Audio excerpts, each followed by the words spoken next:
Hello दोस्तों, राधे कृष्णा। मैं नीलम तिवारी आप लोग का अपने चैनल पे बहुत बहुत स्वागत करती हूँ। आज हम सावन से संबंधित ही बात करेंगे। आजकल जो भी मेरी वीडियो आप लोग तक जाएगी सावन से ही संबंधित जाएगी।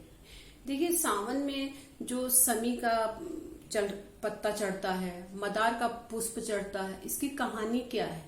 क्यों भोलेनाथ को समी का पत्ता और मदार का पुष्प ही क्यों पसंद है? क्या रीजन है? इन दोनों लोग की कहानी, इन पौधों की कहानी क्या है? इन वृक्ष की कहानी क्या है? तो चलिए हम बताते हैं कि ये समी और मदार है क्या वास्तव में। ये समी और मदार है क्या जो भोले बाबा को इतना पसंद है, जो गणेश जी को इतना पसंद है? क्या चीज है इसके पीछे? क्या रीजन है? क्या कहानी है? चलिए आज हम आप लोग को इसी को बताते हैं। देखिए, जो शमी होती है एक स्त्री का नाम है, एक औरत होती है। मदार जो होता है पुरुष है।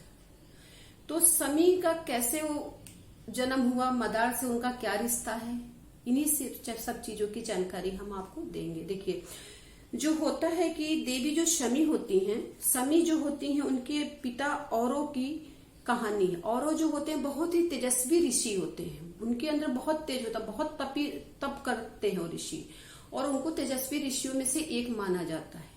तो इंद्र जो नारद मुनि हैं, वो प्राचीन काल में इंद्र भगवान को जो है औरों ऋषि की कहानी सुनाते हैं। तो औरों ऋषि की कहानी में वो कैसे बताते हैं कि समी का जन्म कैसे हुआ, उनका विवाह कैसे हुआ, वो एक लड़की से वृक्ष कैसे बनी, वो सब चीज का वर्णन इस कहानी में है। देखिए, जो औरों थे वो बहुत ही तेजस्वी ऋषि थे। उनकी चर्चा बहुत दूर दूर तक थी, और बहुत दिनों के, बहुत कालों के, बहुत तप करने के बाद उनके घर में एक कन्या का जन्म होता है। कन्या जो होती है सभी देवी गुणों से युक्त होती है, बहुत तेजस्वी होती है। उसके चेहरे पे जो होता है वो बहुत ही तेज होता है। वो लड़की कन्या जब बड़ी होती है, और ऋषि जो होते हैं अपनी पुत्री से बहुत ही स्नेह करते हैं, बहुत उसको बहुत मानते हैं, बहुत लाड प्यार करते हैं। जब वो 7 वर्ष की होती है तभी वो धौम ऋषि के पुत्र मदार से उसकी शादी कर देते हैं। शमी की शादी धौम ऋषि के पुत्र मदार से कर देते हैं। जो कि दोनों बच्चे अभी छोटे रहते हैं, अभी वो 7 साल की रहती हैं। तो मदार जो होता है अपनी पत्नी के औरों ऋषि यानी कि अपने ससुर के घर में छोड़ के अपनी शिक्षा जहाँ पे जिस गुरुकुल में वो शिक्षा ग्रहण करते थे, सोनक ऋषि के आश्रम में फिर वो चले जाते हैं। वहां पे वो शिक्षा ग्रहण करने लगते हैं। जब वो समी और मदार दोनों लोग यौनावस्था में आते हैं, तब मदार अपने ससुराल जाके अपनी पत्नी की विदाई कराते हैं, और अपने ससुर और सास का आशीर्वाद लेकर वो अपने घर के लिए प्रस्थान करते हैं। तो रास्ते में सोचते हैं कि चलो पहले गुरुदेव जी का आशीर्वाद ले लेते हैं, फिर हम अपने घर को जाएंगे। तो सोनक ऋषि के आश्रम जाते हैं, उनका आशीर्वाद लेते हैं, और बीच में ही भृषंडी ऋषि का आश्रम पड़ता है। जो कि भृषंडी ऋषि जो होते हैं वो गजानन यानी गणपत भगवान के अनंत भक्त होते हैं। तो जब वो पति पत्नी मदार और शमी उनसे आशीर्वाद लेने के लिए उनके आश्रम में जाते हैं, तो वहां पर भृषंडी ऋषि न होके गजानन वहां पे रहते हैं, और उनके गजमुख को देखकर ये जो पति पत्नी होते हैं ये बहुत ही हंसी उड़ाते हैं, और अपने हंसी ठिठोली में ये भूल जाते हैं कि हम क्या गलती कर रहे हैं। ऋषि के आश्रम में हमको ऐसा करना शोभा नहीं देता, लेकिन वो अपने मन में मुस्कुराते हैं और उनकी हंसी गजानन यानी गणेश जी की हंसी उड़ाते हैं। उसके बाद भृषंडी ऋषि आते हैं, इन दोनों लोग को ऐसी अवस्था में देखकर और अपने भगवान की हंसी उड़ाता देखकर उनको क्रोध आ जाता है। क्रोधित होकर भृषंडी ऋषि इन दोनों लोग को वृक्ष बनने का अभिश्राप दे देते हैं, और बोलते हैं कि तुम लोग ऐसा वृक्ष बनो जिसपे कोई पशु पक्षी, कोई चिड़िया, कोई बसेरा तुम लोगों पे न ले। तो जो शमी होती हैं ये शमी पेड़ बनती हैं, और जो मदार होते हैं वो मदार का वृक्ष बन जाते हैं।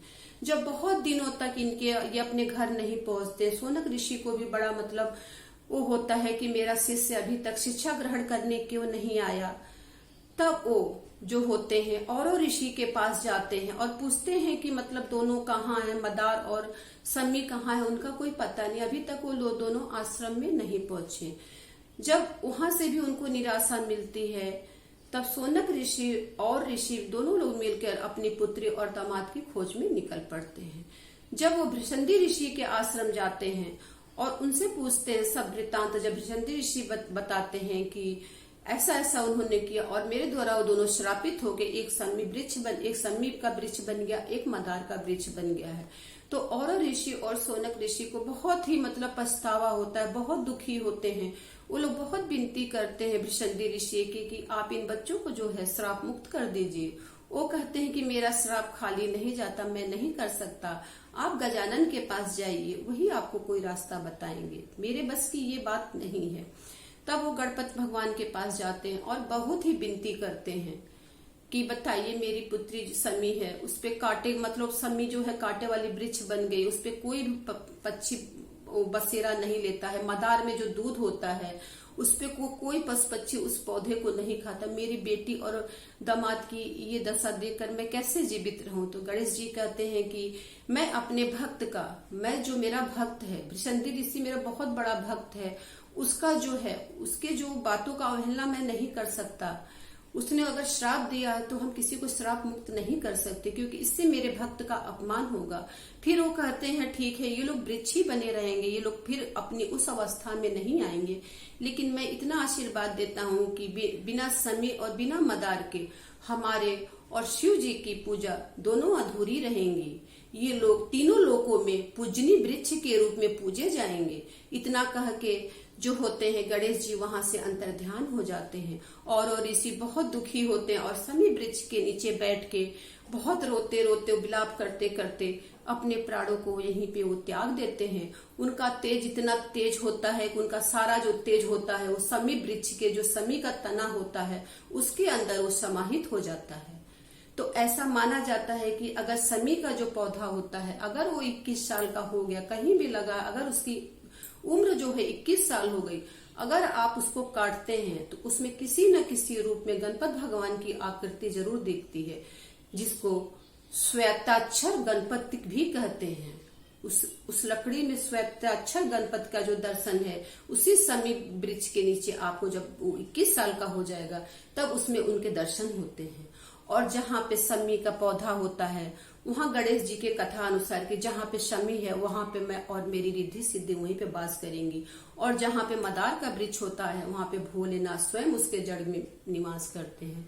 तो ये कहानी है। और देखिए जब शंकर जी की आहुतियां बड़े बड़े युगों में आहुतियां होती हैं, जब उनका यज्ञ चलता है तो आहुतियों में क्या होता है, सम्मी की लकड़ी होती है उसको घिस के जो गुप्त अग्नि होती है, जिसको गुप्त अग्नि कहते हैं, उसको जो प्रज्वलित किया जाता है उस सम्मी की लकड़ी से ही प्रज्वलित किया जाता है।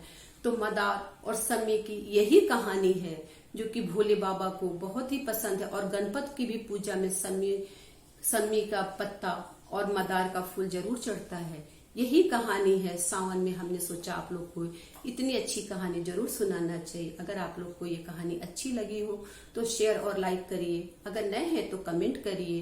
भोलेनाथ आप लोग का कल्याण करे। हर हर महादेव, बम बम भोले। धन्यवाद।